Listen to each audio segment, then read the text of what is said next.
Salam değerli izleyicilerim. Bugün ben size Zavrak birde güzel bir tane ev təqdim edeceğim. Böyle bir təzə evimiz satışa çıxıb.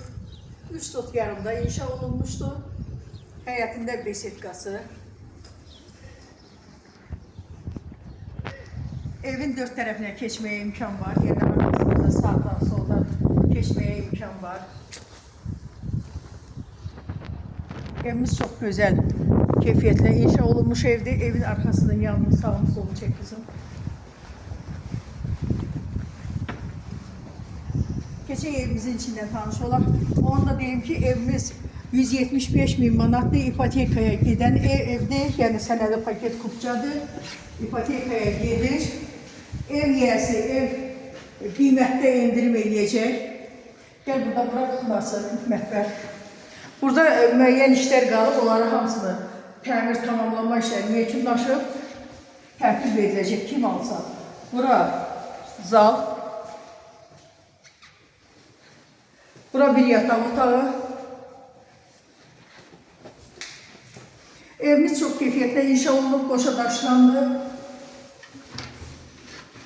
Bura hamam otağı.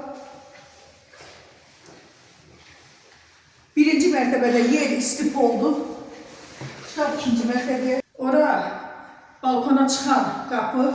Aç oranın balkonu göster. Kapı aşağıdan açılır. Aşağıdan açılır.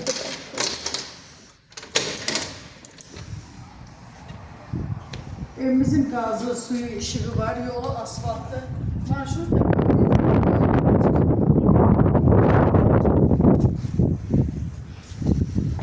gelin de evin içinden kalmış olan